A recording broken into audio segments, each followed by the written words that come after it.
नमस्कार साथियों, आपका स्वागत है आपके अपने YouTube चैनल में। चलो अब शुरू करते हैं दिन भर की 20 बड़ी खबरें। राजस्थान में प्रमुख पर्यटक स्थलों पर अब हेलीकॉप्टर से सर्विस चालू होने वाली है।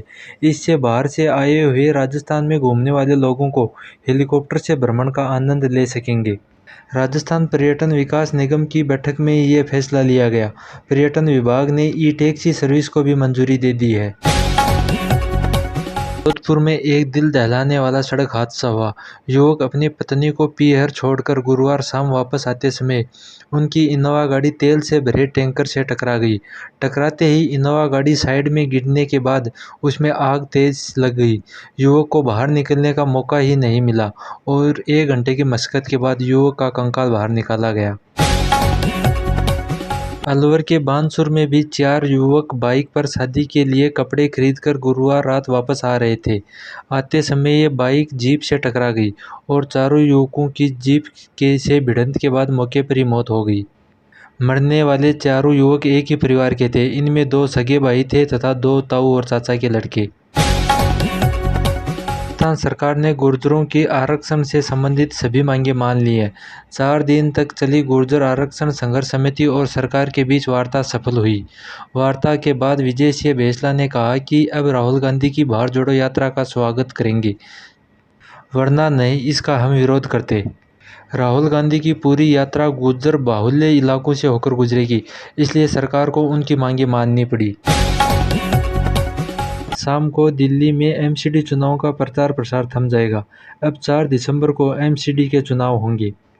केजरीवाल ने कहा कि आप वोट जिसे आपकी मर्जी हो उसे देना।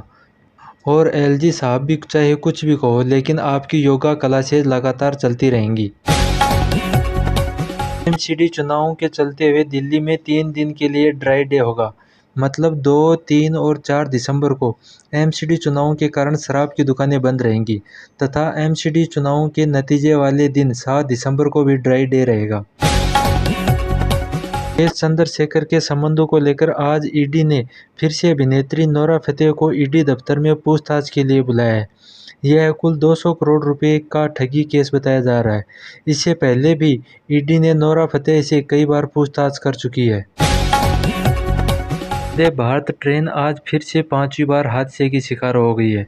गांधीनगर से मुंबई जाते समय वलसाड के पास एक गाय से टकरा गई वंदे भारत ट्रेन, जिसके कारण ट्रेन के आगे का कुछ हिस्सा क्षतिग्रस्त हो गया। 15-20 मिनट रुकने के बाद वापस ट्रेन चल गई।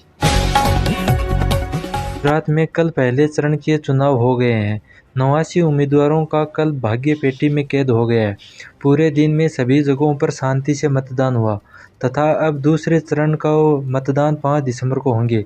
इस समय दूसरे चरण के लिए लगातार गुजरात में बीजेपी, कांग्रेस और आम आदमी पार्टी रैलियां और रोड शो किए जा रहे हैं। गुजरात में पहले चरण में 60.20% वोटिंग हुई। देश में पीएनबी, आईसीआईसीआई और बीओआई 3 बैंकों ने ग्राहकों की जेब पर भार डाल दिया है। इन तीनों बैंकों ने एमसीएलआर में बढ़ोतरी की है, जिसके बाद में होम लोन, कार लोन और पर्सनल लोन और ईएमआई बढ़ जाएंगी। नई दरें 1 दिसंबर 2022 से लागू कर दी गई हैं।